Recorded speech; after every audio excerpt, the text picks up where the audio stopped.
Good morning, students. Today we are going to see the applications of moment of inertia for different materials. So in the last lecture we had a discussion on moment of inertia when axes are said to be parallel with respect to one another, and when there is the presence of perpendicular axis, then how to find moment of inertia about each axis regarding to the x, regarding to the y, and regarding to the z axis. So in the last lecture we have seen the two theorems, that is the perpendicular axis theorem and parallel axis theorem.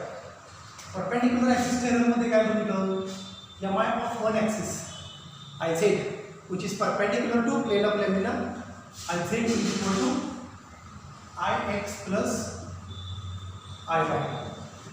iz is equal to ix plus iy. हे दोन ix आणि iy काय आहेत, axis which are in the plane of lamina, आणि एक axis कसा आहे iz which is perpendicular to the plane of lamina. So mi of the third axis which is equal to mi of two axes which are present in the plane of lamina, and this is the third axis which is perpendicular to the plane of lamina.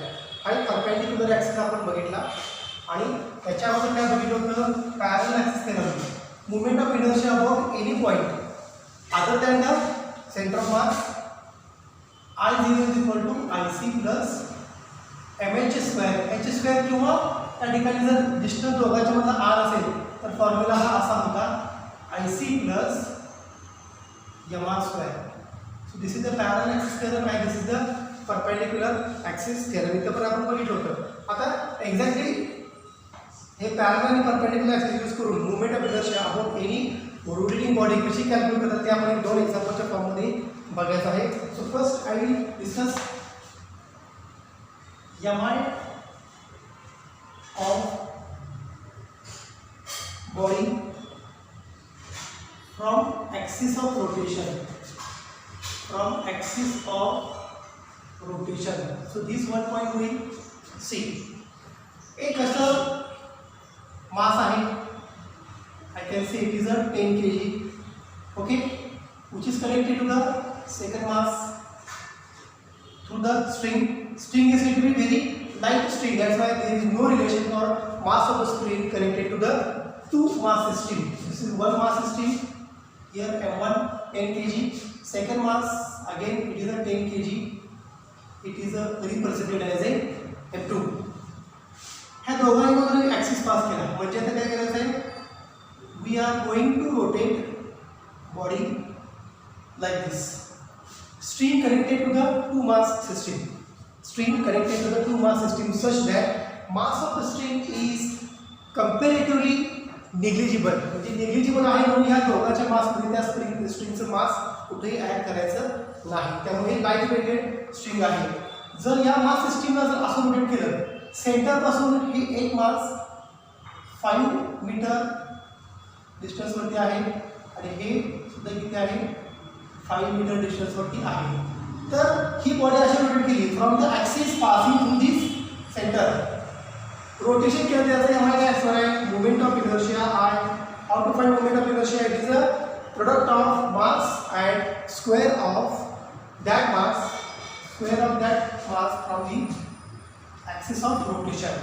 ते mass जर एका axis rotation पासून, म्हणजे इथं मास आहे त्याचं हे distance किती आहे, परपेंडिक्युलर डिस्टन्स r स्क्वेअर, म्हणजे या पॉईंटचा मुवमेंट ऑफ इनर्शिया किती आला m1 square.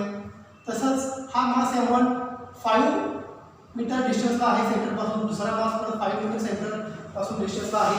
It is rotating from its axis of rotation. मग याचा mi काय आहे, mi of this mass system from the centre, I can say it is the centre of mass here, m1 r1 square plus m2 r2 square. बघा याचा mi काय असणार आहे, m1 r1 square plus याचा mi centre पासून काय असणार आहे, m2 r2 स्क्वेअर.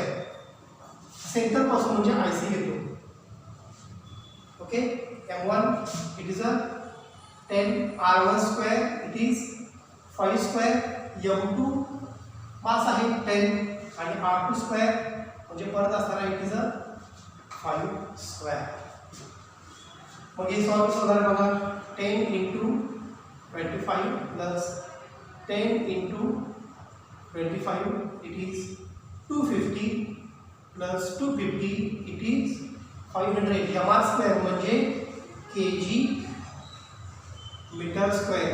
हा काय मिळाला सेंटर पासूनचा या सिस्टीमचा, जी सिस्टीम रोटेट होते फ्रॉम द सेंट्रल ॲक्सिस, या सिस्टीमचा मोमेंट ऑफ इनर्शिया सेंटर पासून काय असणार आहे तिचं axis equal to 500 kg metre square. आता सिस्टीम अशी रोटेट होत होती. आता मी जर चेंज केली तर ही एक केस आहे. दिस इज केस 1. केस 2 घेतो. सिस्टीम सेम आहे. It is 10. सिस्टीम सेम आहे 10. हे तर सेंटरला IC किती मिळाला होता 500. ओके, सेंटरला किती IC मिळाला होता 500. मग हा ॲक्सिस मी असा दाखवतो. आता सेंटर पासून रोटेट करायच्या ऐवजी इथून रोटेट केला. आता हा ॲक्सिस आहे. बॉडी आता अशी रोटेट होणार आहे बघा. पूर्ण बॉडी, पूर्ण सिस्टीम मासची कशी आहे बघा, अशी रोटेट होणार आहे फ्रॉम दिस ॲक्सिस. मग हे डिस्टन्स बघा ॲक्सिस पासूनचं किती 5 आहे.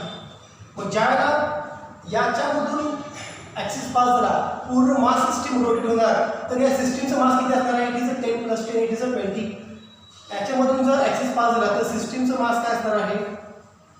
System mass is capital M, that is a total mass. 10 + 10 it is 20. ज्याला ॲक्सिस या पॉईंटवरून पास होणार त्याला सिस्टीमचं मास काय असणार आहे? 10 + 10 इट इज 20. मग या ठिकाणी MI काय असणार आहे? Moment of inertia is mass into square of perpendicular distance. Mass it is 20. r² म्हणजे डायरेक्ट 25 घेतो. r म्हणजे 5 बरोबर सेंटर पासून सर. आणि हे काय असणार आहे? याचा square 25. It is 20 × 25 that gives 500. Is it clear? I is equal to 500. म्हणजे या एका पॉईंट पासून सुद्धा किती मूवमेंट ऑफ इनर्जी येऊ शकतो या ठिकाणी 25 × 20 it is 500 kg metre square. आणखी एक मेथड आहे. होल मास कन्सिडर न करता इंडिव्हिज्युअल मास जर कन्सिडर केलं तर एक्झाम्पल वेगवेगळ्या फॉर्ममध्ये तुम्हाला क्वेश्चन्स विचारू शकतील. केस जर घेतली तर सेम मास सिस्टीम आहे. सेम मास सिस्टीम आहे. इथं 10 आहे, इथं 10 आहे बरोबर. या मासचं या सेंटर पासून डिस्टन्स किती आहे? r is equal to 0. आणि या मासचं इथून हे डिस्टन्स किती होतं 5 म्हणजे हे किती होणार? It is 10. मग याचा मोमेंट ऑफ इनर्शिया काय? m1 r1² plus m2 r2². हे काय झालं? 0 झालं कारण इथून हे डिस्टन्स 0च आहे ॲक्सिस पासून. 0 प्लस m2 किती आहे? It is 10 × 10². म्हणजे किती आहे? Direct moment of inertia it is said to be 1000. म्हणजे बघा axis passing through the mass. Okay, either from the centre axis you can find out like this, or either from the distance passing through the center of mass. When axis passing through the one mass system, then we can take the two mass system like this m1 r1 plus m2 r2. मग या axis पासूनचं या मास distance काय 0च आहे. तर हे 0 झालं. Direct मध्ये काय घेतलं? त्या सेकंड मास इथूनपर्यंत distance that is m2 × r2². हे 1000 kg मीटर स्क्वेअर. म्हणजे 3 केसेस आहेत बघा.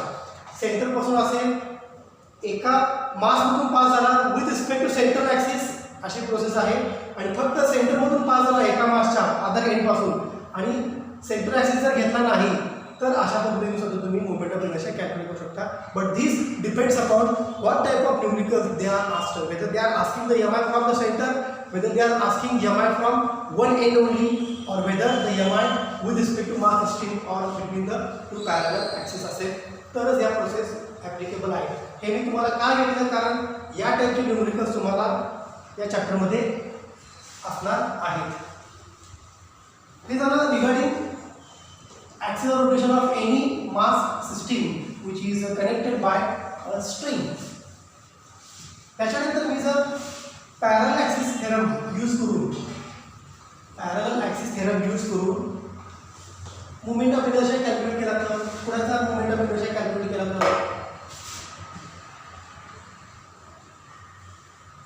Moment of inertia of rod about axis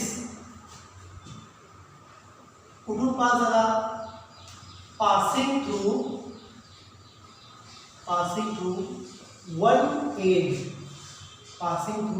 one end of rod मध्ये कसं असतं particles distribution it is said to be a continuous distribution मग मी जर असा रॉड काढला रॉडच्या सेंटरला मोमेंट ऑफ इनर्शिया किती आहे याचं डेरिव्हेशन नाही आहे पण आपल्याला माहिती पाहिजे ते मी लास्ट लेक्चरला पण सांगितलं होतं रॉडचा सेंटर ऑफ मास पासूनचा मोमेंट ऑफ इनर्शिया किती असतो it is a ml² bye 12 म्हणजे एल काय असणार आहे त्या रॉडची लेंथ सेंटर मधून ऍक्सिस पास झाला तर रॉड असा फिरणार okay instead of passing to the centre point मी या पॉइंट मधून जर ऍक्सिस पास केला तर काय होईल if I pass axis like this मग बॉडी अशी फिरणार आहे हा रॉड असा फिरणार आहे फ्रॉम वन एंड ओके मग या पॉइंटला एमआय किती आहे विचारलं बघा एमआय ऑफ रॉड कुठून about axis passing through one end of the rod हा एक एंड असू शकेल किंवा हा दुसरा एंड असू शकेल या पॉइंटला कॅल्क्युलेट करा किंवा या पॉइंटला कॅल्क्युलेट करा दोघांची व्हॅल्यू सेमच असणार आहे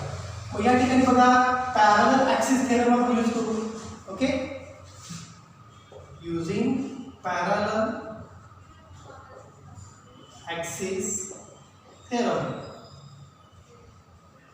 using parallel axis theorem IC is equal to I0 about any point IC plus MH square H म्हणजे काय distance between two parallel axis हे H distance between two parallel axis हे H आहे करेक्ट बघा about this point हा point मी O म्हणतो हा point आहे C I0 is equal to central moment of inertia axis passing through the center of rod then its moment of inertia IC is equal to ml² by 12 हे आपल्याला माहिती आहे त्यामुळे IC ची value मी direct put up करतो ml² by 12 plus mh² h² आहे पण h म्हणजे काय distance between two parallel axis त्या h ची व्हॅल्यू किती आहे बघा रॉड ची लेंथ l पण h काय आहे सेंटर ऍक्सिस पासून अदर एंडला जो ऍक्सिस पास झाला आहे या दोघांच्या मध्ये डिस्टन्स ही जर टोटल लेंथ l असेल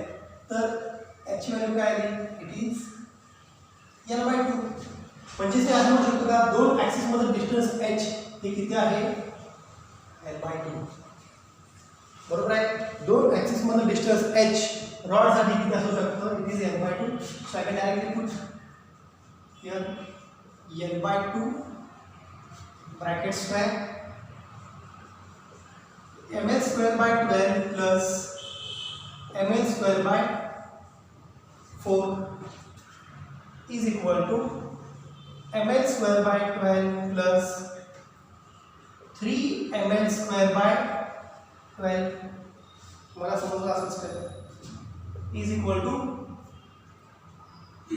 ml² by 12 plus 3 ml² by 4 त्याच्यामध्ये कॉमन काय करू शकतो बघा आपण ml² by 12 कॉमन करू शकतो म्हणजे काय येणार आहे 1 plus 3 याच्यामधून ml² by 12 कॉमन काढलं तर काय येणार आहे it is 1 plus 3 it is 4 ml² by 12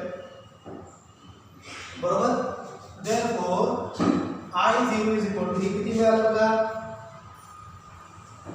ml² by 3 moment of inertia when axis passing through one end of the rod म्हणजे या पॉइंटला moment of inertia किती असू शकेल it is ml² by 3 using parallel axis theorem moment of inertia about any point म्हणजे कुठला हा point घेतला एंडचा त्या ठिकाणी किती आला ml² by 3 पण या ठिकाणी सुद्धा किती येईल जर ऍक्सिस इकडून पास झाला असा body is rotating like this मग या पॉइंटला किती असणार आहे परत इट इज ml² by 3 म्हणजे बघा पॅरलल ऍक्सिस थेरम यूज करून रॉडच्या सेंटरचा तर माहिती आहे तुम्हाला किती आहे सेंटर सोडून दुसरे दोन एंड घेतले हा एक एंड घेतला हा दुसरा एंड घेतला दोन्ही एंडला moment of inertia of the rod when axis passing through the end of the rod are I0 is equal to ml² by 3. So I think you understood this application for this rod using the parallel axis theorem. हे आपण काय discuss करतोय कारण ह्या टाइपचे numericals तुम्हाला या चॅप्टरमध्ये असणारच आहे. हे झालं रॉडसाठी. आता आपण फ्लाय व्हीलचं एक्झाम्पल बघू. Flywheel is a disc shape. Disc म्हणजे काय परत it is a solid, okay, not a empty ring. It is said to be a solid ring. It is said to be a disc shape. Mi of flywheel. flywheel ची moment of inertia. flywheel कसं असतं, हे circular असतं पण हे काय असतं, solid असतं, बरोबर. ठीक आहे. आता याचा आपण दोन थेरम यूज करून याची मोमेंट ऑफ इनर्शिया कॅल्क्युलेट करायची आहे. Using perpendicular axis theorem and using parallel axis theorem.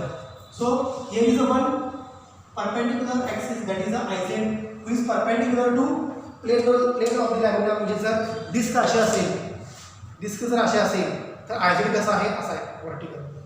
तर IX कसा असणार आहे, असा. IY कसा असणार आहे, असा. म्हणजे हे IX IY काय आहे, डिस्कच्या प्लेनमध्ये आहे आणि IZ कसा आहे, डिस्कच्या प्लेनला परपेंडिक्युलर आहे. म्हणजे हे अशा असणार आहे IX आणि IY. Here may be the IX. तुम्ही कुठलाही ॲक्सिस चेंज करू शकता, इंटरचेंज करू शकता, काय त्याच्यामध्ये प्रॉब्लेम नाही.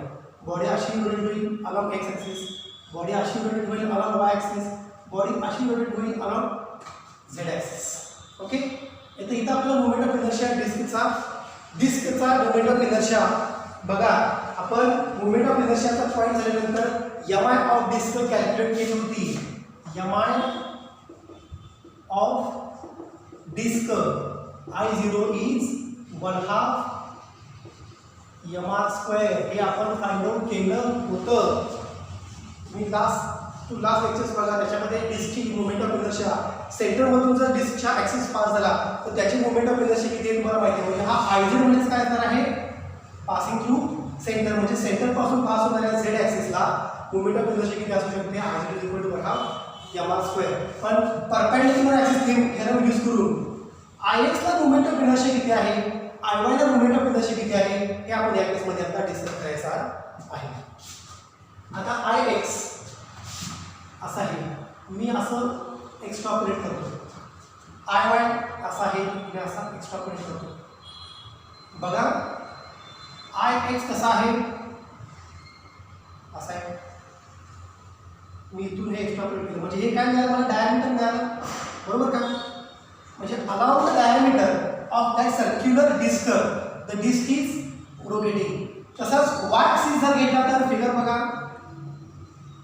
एक्स्ट्रापोलेट केलं, body is rotating, disc is rotating along the diameter of the disc. म्हणजे हे काय असणार आहे, IX म्हणजे moment of inertia along the diameter of disc, IY म्हणजे काय असणार आहे, moment of inertia about diameter of the disc. म्हणजे हे ॲक्सिस along the diameter आहे आणि त्या डायमीटर ॲक्सिस वरतीच काय होते, डिस्क फिरते. अशी एक्स ॲक्सिसला फिरणार, अशी वाय ॲक्सिसला फिरणार, झेड ॲक्सिसला अशी फिरणार. बघा एक्स ॲक्सिसला डिस्क अशी फिरणार ज्याचा सेंटर ॲक्सिस एक्स आहे, वाय ॲक्सिसला डिस्क अशी फिरणार ज्याचा सेंटर ॲक्सिस वाय आहे, आणि झेड ॲक्सिसला डिस्क अशी फिरणार ज्याचा सेंटर ॲक्सिस असा व्हर्टिकल अप्रोच आहे.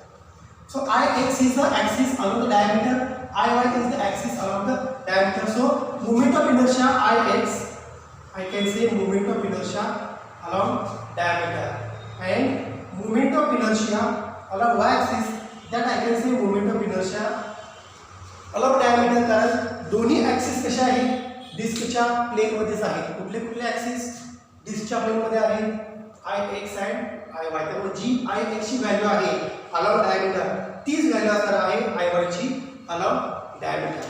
आता along diameter moment of inertia कसा कॅल्क्युलेट करायचा बघा. फ्लाय व्हीलचं example. Fly wheel it is said to be a solid disk.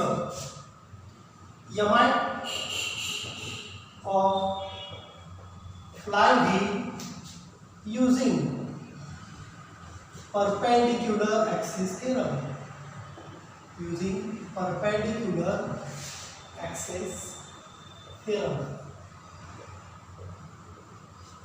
कितना होगा perpendicular axis theorem, It is Iz is equal to Ix plus Iy. But you know, axis passing through the center of disk, its moment of inertia is 1/2 m/2. म्हणजे जो axis सेंटरमधून pass झाला आहे त्याचा moment of inertia म्हणजे I0 काय असणार आहे Iz. त्यामुळे डिस्कचा एमआय किती असतो सेंटर पासून, सेंट्रल ॲक्सिस पासून, इट इज 1/2 m/2. Ix म्हणजे काय moment of inertia along diameter. Iy म्हणजे काय moment of inertia along diameter. So I can say therefore 1/2 m/2 is equal to 2 into Id. 1/2 m/2 is equal to 2 into Id. Therefore, moment of inertia about diameter of flywheel Id is equal to 1/4 m/2. Along diameter म्हणजे बघा 1/4 m/2 म्हणजे body x ऍक्सिसला rotate केली म्हणजे अलाउंड diameter rotate केली तर Ix म्हणजे Id ची value काय 1/4 m/2. Iy is equal to Id म्हणजे काय 1/4 m/2. म्हणजे इथं मोमेंट ऑफ इनर्शिया किती असणार आहे m/2/4. इथं मोमेंट ऑफ इनर्शिया किती असणार आहे m/2/4 आणि इथं मोमेंट ऑफ इनर्शिया किती असणार आहे m/2/2. बघा लक्षात येते का. परपेंडिक्युलर ऍक्सिस थेरम यूज करून अलॉंग x ऍक्सिस म्हणजे along diameter, along y axis म्हणजे अलॉंग डायमीटर. कारण बघा डायमीटर काय म्हणते मी, हा ऍक्सिस कसा आहे along diameter, along this diameter disc is rotating, flywheel is rotating. Iy म्हणजे असा ऍक्सिस आहे along diameter of this disc. Body अशीच फिरणार आहे अलॉंग डायमीटर पण तो ऍक्सिस कुठला आहे Iy म्हणजेच Id. ऍक्सिस कुठला आहे Ix म्हणजेच Id. मग Id ची व्हॅल्यू काय मिळाली mi along diameter 1/4 m/2. So moment of inertia about y axis m/2/4, moment of inertia about x axis m/2/4 and moment of inertia about z axis it is m/2/2. So I think you understood this concept very well using parallel axis theorem. Parallel axis theorem use करून याची moment of inertia calculate केली. Perpendicular axis theorem use करून याची moment of inertia calculate केली. आता काय करायचं आहे perpendicular theorem वापरला हे मी याला वन केस म्हणतो. आता सेकंड केस using parallel axis theorem, using parallel axis theorem. आता याच्यामध्ये परत दोन टाइप्स म्हणजे कशी बघा, डिस्क अशी आहे, हे डिस्क अशी आहे बरोबर, इकडे झेड ॲक्सिस आहे. डिस्क कशी आहे सर्क्युलर. एक्झाम्पल समजून घ्या, डिस्क कशी आहे सर्क्युलर. हा ॲक्सिस कसा आहे डिस्कला परपेंडिक्युलर, म्हणजे अशी जर डिस्क असेल तर त्याला ॲक्सिस कसा आहे परपेंडिक्युलर असा बरोबर.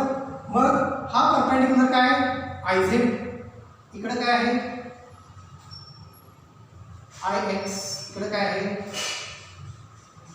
Iy.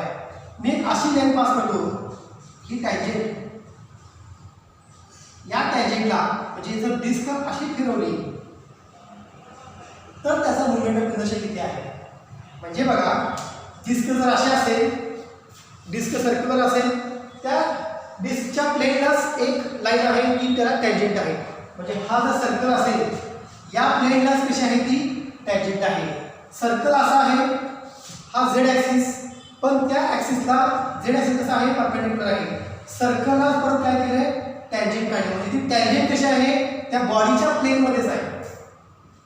टँजेंट कशी आहे त्या बॉडीच्या प्लेनमध्येच आहे. म्हणजे ही जर डिस्क घेतली हा परपेंडिक्युलर ॲक्सिस, तर या डिस्कला सर्क्युलर डिस्कला एक टँजेंट काढली.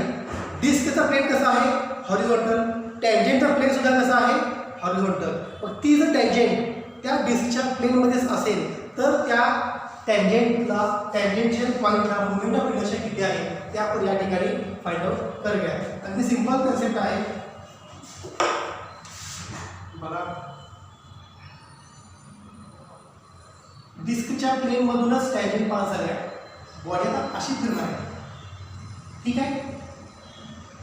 हा सेंटर आहे इथं काय होतं रे बघा फिगरमध्ये, इथं काय होता Ix बरोबर. हा काय झेड ॲक्सिस, हा काय वाय ॲक्सिस. फॉर एक्झाम्पल काय I will consider the case for this x axis diagram काढून घेऊया. या पॉईंटला मोमेंट ऑफ इनर्शिया काढायचा आहे. इथं डिस्टन्स किती आहे, दोन ॲक्सिस मध्ये. It is said to be, I can say it is h. Is it clear? It is h.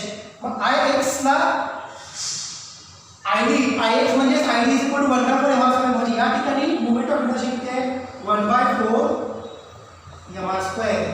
Parallel axis theorem use करून या पॉईंटला टँजेंट जर त्या डिस्कच्या प्लेनमध्येच असेल तर त्याचा मोमेंट ऑफ इनर्शिया किती आहे हे तुम्हाला कॅल्क्युलेट करायचं आहे.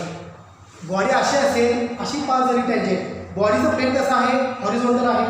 टँजेंट कशी आहे, हॉरिझॉन्टल आहे. टँजेंट अशी व्हर्टिकल नाही आहे. टँजेंट त्या बॉडीच्या प्लेनमध्येच आहे. तर त्या ठिकाणी त्या टँजेंटला मोमेंट ऑफ इनर्शिया त्या फ्लाय व्हीलसाठी त्या ते बघायचं आहे. मग या ठिकाणी पॅरलल ॲक्सिस थेरम यूज करू. When tangent in the plane of disc or I can say fly wheel, कारण आपण फ्लाय व्हीलचं एक्झाम्पलच या केसमध्ये बघायला लागलो. when tangent in the plane of disc or fly wheel, moment of inertia about tangent मी याला म्हणतो इथं I0 is equal to IC plus IC म्हणजे काय, सेंटर पासून हा ॲक्सिस पास झाला आहे. Okay, mh².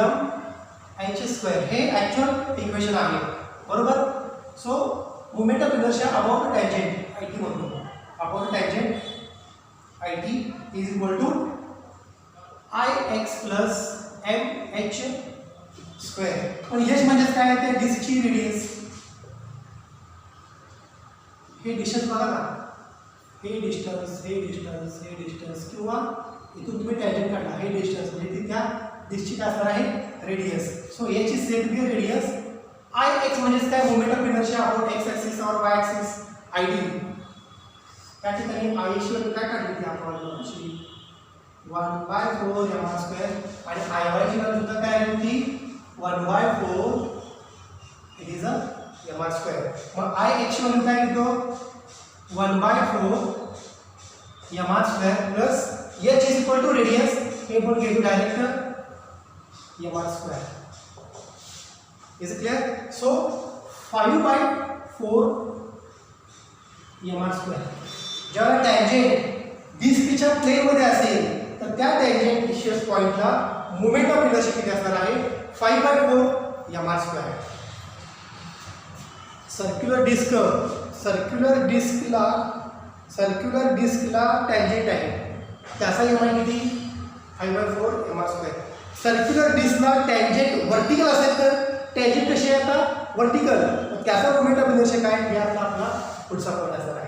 हा पहिला पण समजला काय बघा, डिस्कला एक लाईन अशी टँजेंट गेली, पण डिस्कचा प्लेन आणि त्या टँजेंटचा प्लेन सेमच आहे, दोघं एकमेकांना पॅरललच आहे. टँजेंट अशी काढलेली नाही, डिस्कच्या प्लेनला परपेंडिक्युलर काढलेलीच नाही, डिस्कच्या प्लेनला पॅरललच टँजेंट आपण काढलेले आहे. त्याचा मोमेंट ऑफ इनर्शिया किती आहे, 5/4 mr². This is one case. आता tangent is perpendicular to plane of disc असेल तर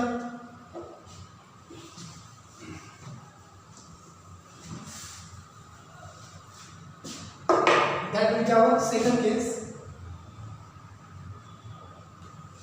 Tangent is perpendicular to plane of disc. Tangent is perpendicular to plane of disc. म्हणजे सर्क्युलर डिस्क आहे, tangent अगोदर कशी होती, पॅरलल होती, आता टँजेंट कशी आहे, परपेंडिक्युलर आहे. म्हणजे प्लेन ऑफ डिस्कला टँजेंट कशी आहे, परपेंडिक्युलर. इथे पॅरलल काढली, आता परपेंडिक्युलर म्हणजे टँजेंट अशी काढतो, ही टँजेंट आहे, बरोबर. मग या ठिकाणी आय परपेंडिक्युलर बनतो. मग अशी काय घेतलं, टँजेंट आय पॅरलल, आता आय परपेंडिक्युलर. इथं काय, Z axis IZ, IY, IX याची गरज नाही, कारण डायरेक्ट झेड ॲक्सिस आणि हा ॲक्सिस दोघे एकमेकांना कसे आहे, parallel. Moment of inertia about Z axis म्हणजेच काय, आपण डेरिव्हेशन बघितलं, it is mr²/2. mi of disc about axis passing through centre. म्हणजे हा ॲक्सिस कसा पास झाला आहे, सेंटरमधूनच पास झाला आहे ना. याचा मोमेंट ऑफ इनर्शिया काय तो आपण कॅल्क्युलेट केलाच होता, mr²/2. हे या टँजंट पासून किती डिस्टन्सला आहे, r is equal to h. बरोबर का? बघा समस्या का इथे पॅरलल ॲक्सिस थिअरम यूज केला, इथे पण पॅरलल ॲक्सिस थिअरम तुम्ही यूज करू शकताय. Tangent is perpendicular to plane of disc. मग इथं परत काय फॉर्म्युला यूज करणार, I0 is equal to again IC plus MH square. I0 म्हणजे काय, या पॉईंटला मी काय घेतो I परपेंडिक्युलर. I परपेंडिक्युलरचा अर्थ काय, perpendicular moment of inertia when tangent is perpendicular to the plane of disc. IC सेंटरला किती आहे, mr square by 2 plus h म्हणजे काय r, it is a mr square. Directly I can write it is a 3 by 2 mr square. This is I perpendicular and this is I parallel. एकच axis use केला, parallel axis theorem. डिस्कच्या प्लेनमध्ये tangent असेल तर त्याचा moment of inertia किती आला, 5/4 mr square. डिस्कच्या प्लेनला tangent perpendicular असेल, डिस्कचा प्लेन असा हॉरिझॉन्टल आहे, पण त्या हॉरिझॉन्टल प्लेनला टँजंट कशी आहे, व्हर्टिकल. डिस्क अशी आहे हॉरिझॉन्टल, पण डिस्क अशी करायला लागली. आयझेड कसं आहे, व्हर्टिकल. म्हणजे दोन ॲक्सिस एकमेकांना पॅरलल आहेत. मग इथं परत पॅरलल ॲक्सिस थिअरम यूज करून जर टँजंट डिस्कच्या प्लेनला परपेंडिक्युलर असेल तर त्याचा मोमेंट ऑफ इनर्शिया किती असू शकतो, it is a 3/2 mr square. It is a 3/2 mr square. So keep in mind these formulas. When tangent is parallel to plane of disk, it is 5/2 mr square. When tangent is perpendicular to plane of disk, it is 3/2 mr square. तो हे perpendicular axis parallel axis theorem use करून आपण easily कोणत्याही rotating बॉडीचा moment of inertia calculate करू शकतो. Is it clear? Now we will see the next point, that is a radius of gyration. That is k. एक simple definition आहे, त्याची पण आम्ही डेफिनेशन लिहितो.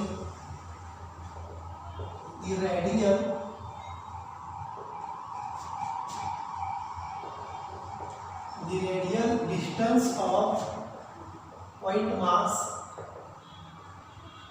from axis of rotation where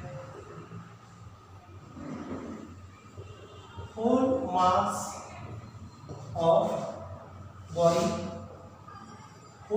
body is concentrated.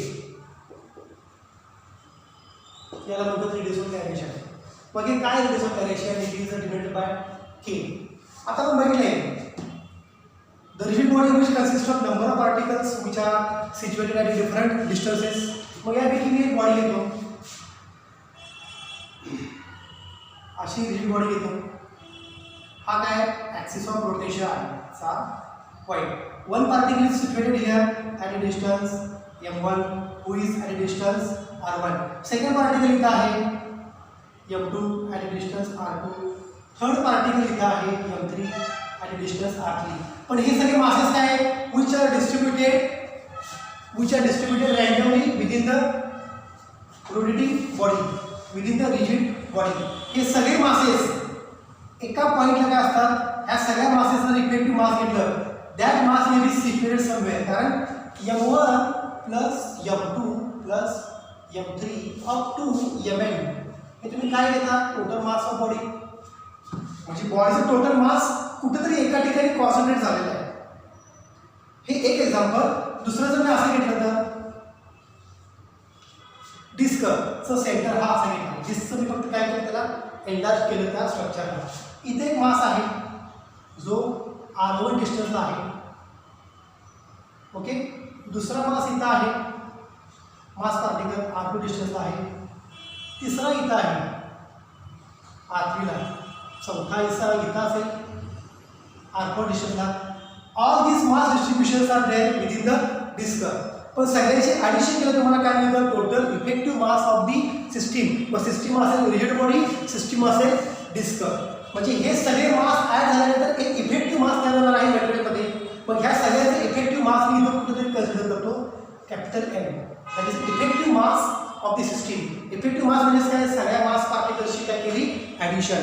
आता एक पार्टिकल R1 इतक्या डिस्टन्सला आहे, दुसरा पार्टिकल R2 इतक्या डिस्टन्सला आहे, तिसरा पार्टिकल R3 ला आहे आणि चौथा पार्टिकल R4 ला आहे. Each particle is at a different distances from the central axis of rotation. बरोबर आहे, R1, R2, R3, R4. Correct. या सगळ्यांचं distance, effective distance from the centre हा काय इफेक्टिव्ह मास एम. या सगळ्यांचं इफेक्टिव्ह डिस्टन्स मी काय घेतो जसं की, म्हणजे बघा तीच फिगर, सगळ्या मासेसचं इफेक्टिव्ह मास इथं आहे. The point at which whole mass of the body is concentrated. The point hole mass of the body is concentrated. या पॉईंटला सगळ्या बॉडीचं मास कॉन्सन्ट्रेट झालेलं आहे आणि त्या मासचं सेंटरपासूनचं इफेक्टिव्ह डिस्टन्स हे आर चे म्हणजे मी काय घेतो के. के म्हणजेच काय, सगळे डिस्टन्स जे आहेत पार्टिकलचे R1, R2, R3, R4 हे टोटल डिस्टन्स काय असणार आहे, effective distance that is said to be K. So this effective distance हे रेडियल आहे. ओके, याला डायरेक्शन आहे. Effective distance of that point mass from what axis of rotation.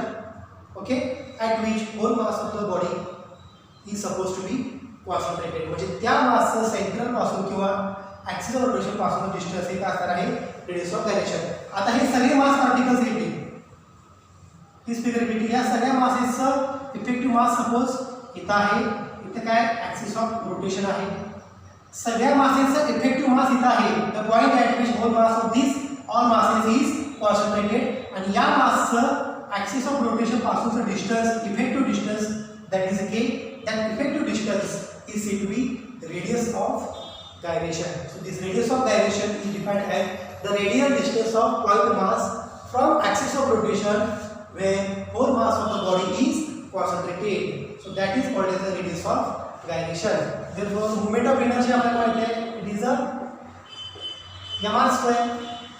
याच्या अगोदर हा फॉर्म्युला बघूया आपण, summation I goes from 1 to m mi RI square. M I म्हणजे काय, टोटल मासेसची ॲडिशन कंटिन्यूस असेल किंवा डिस्क्रीट असेल. टोटल मास काय घेतो मी, इफेक्टिव्ह मास एम, आणि सगळ्या मासेसचं square distance, square of the distance from the axis of rotation, तो आर स्क्वेअर घेतो मी काय घेतो K square. Effective mass, product of effective mass and square of distance of that mass from the axis of rotation that gives again the moment of inertia. So moment of inertia is equal to mk square. m म्हणजे total mass or effective mass. Okay, k म्हणजे काय, effective distance from the axis of rotation. Therefore radius of gyration k can be written as square root of I by m. The radius of gyration k can be written as square root of I by m. आणि याचं unit काय असणार बघा, moment of inertia unit काय, kg metre square upon mass म्हणजेच काय. Okay, एका लक्षात ठेवण्याची गरज नाही, फक्त हा फॉर्म्युला लक्षात ठेवा. Radius of gyration K is equal to square root I by M. समजलं का बघा, सगळ्या मासेसचं एका ठिकाणी एक इफेक्टिव्ह मास असणार आहे. म्हणजे त्या पॉईंटला काय असणार आहे, सगळ्या बॉडीचं mass suppose to be concentrated असणार आहे. आणि त्या इफेक्टिव्ह मासचं ॲक्सिस ऑफ रोटेशन पासूनचं इफेक्टिव्ह डिस्टन्स हे काय असणार आहे, radius of gyration distance that is K. So this is the definition for radius of gyration. दोन मार्काला एक्झामला question define radius of gyration and state its equation. त्याचं इक्वेशन कसं लिहायचं, k is equal to square root I by m. So keep in mind effective distance of mass from the axis of rotation. It is said to be a radius of gyration. And definition काय तुम्हाला आता मी सांगितलेलं आहे, ती तुम्ही लक्षात ठेवायची for exam point of view. So here is end of this point, radius of gyration.